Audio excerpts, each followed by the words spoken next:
Hi ಎಲ್ಲರಿಗೂ. ನೋಡಿ ಏನು ತೊಗೊಂಬಂದಿದ್ದೀನಿ, ಇನ್ನೊಂದು ಹೊಸ ವಿಡಿಯೋ. ರಾಖಿ ಎಲ್ಲರಿಗೂ ಈಗ ನೆಕ್ಸ್ಟು ಬರ್ತಿರೋದು ರಾಖಿ ಹಬ್ಬ. ಸೊ ಹಂಗಾಗಿ ನಾನು ಸ್ಯಾಂಪಲ್ಗೆ ಅಂತ ಮಾಡಿರೋದು ಇದು ರಾಖೀಸು. ನೋಡೋದಕ್ಕಂತೂ ತುಂಬ ಚೆನ್ನಾಗಿದೆ. ನನ್ನ ಮಕ್ಕಳು ರಾಖಿ ಮಾಡಿಕೊಡು ರೆಸಿನಲ್ಲಿ ಅಂತ ಫೋರ್ಸ್ ಮಾಡಿದ್ರು.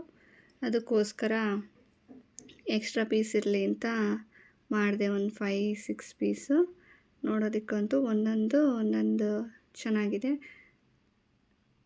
ಬೇಕಂದರೆ ನೇಮ್ ರಾಖೀಸು ಸಿಗುತ್ತೆ, ಬೇಡ ಸ್ಟಿಕ್ಕರು ನಮಗೆ ಬ್ರದರ್ ಸಿಸ್ಟರ್ ಇರೋದು ಆದರೂ ಆಯಿತು, ದೇವ್ರದ್ದು ಓಮ್ ಅಂತ ಇದು ಇಷ್ಟು ಮಾಡಿರೋದು ನಾನು ಈ ಥರ ಇಷ್ಟರಲ್ಲಿ ಮಾಡಿಕೊಡ್ತೀನಿ. ನಿಮಗೆ ಬೇಕಾದರೂ ಯಾರಾದರೂ ಇದು ಅಂಗಡಿಯವರು ಯಾರಾದರೂ ಶಾಪು ನನಗೆ ಹೋಲ್ಸೇಲಲ್ಲಿ ಬೇಕು ಅಂತಂದ್ರೂ ಕೂಡ ಇನ್ನೂ ತುಂಬ ಟೈಮ್ ಇದೆ, ಬುಕ್ ಮಾಡ್ಕೋಬೋದು.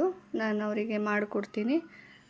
ಸಿಂಪಲ್ಲಾಗೂ 2-3 ರಾಖೀಸ್ ಬೇಕು ನಮಗೆ, ನೇಮ್ ಹಾಕಿ ಮಾಡಿಕೊಡ್ತೀರಾ ಅಂತ ಕೇಳಿದ್ರು ಕೂಡ ನಾವು ನೇಮ್ ಹಾಕಿ ಇಲ್ಲ ಇನ್ಷಿಯಲ್ ಹಾಕಿ ಅಲ್ಲಿ ಸ್ಟಿಕ್ಕರ್ ಇದೆಯಲ್ಲ ಸಿಸ್ಟರು ಬ್ರದರು ಆ ಥರನೂ ಕೂಡ ಮಾಡಿಕೊಡ್ತೀವಿ. ಚಿಕ್ಕ ಮಕ್ಕಳಿಗೆ ಅಂದರೆ ಸೈಜು ಈ ಥರ ಬರುತ್ತೆ. ಇಷ್ಟು ಸಿಂಪಲ್ಲಾಗಿ ಚೆನ್ನಾಗಿರುತ್ತೆ. ಎಷ್ಟು ವರ್ಷ ಇಟ್ಟರೂ ಕೂಡ ಹಾಳಾಗಲ್ಲ, ಏನೂ ಆಗಲ್ಲ, ಮೆಮೊರಿಬಲ್ಲಾಗೂ ಉಳ್ಕೊಳುತ್ತೆ. ಕೈಯಲ್ಲಿ ಎಷ್ಟು ದಿನ ಇದ್ದರೂ ಬಿಸಿನೀರು ಬಿದ್ದರೂ ತಣ್ಣೀರು ಬಿದ್ದರೂ ಕಿತ್ತೋಗಲ್ಲ, ಚೆನ್ನಾಗಿರುತ್ತೆ, ಹಾಳಾಗೋದೇ ಇಲ್ಲ, ಶೈನಿಂಗಾಗೆ ಗ್ಲಾಸಿಯಾಗೆ ಇರುತ್ತೆ. ಅದಕ್ಕೋಸ್ಕರ ಇದು ಒಂದು ಟ್ರಯಲ್ ಮಾಡಿದ್ದೀನಿ. ನಿಮಗೂ ಕೂಡ ಇಷ್ಟ ಆದರೆ ಪರ್ಚೇಸ್ ಮಾಡ್ಬೋದು. ತುಂಬ ಚೆನ್ನಾಗಿದೆ ನೋಡೋದಕ್ಕೆ. Thank you.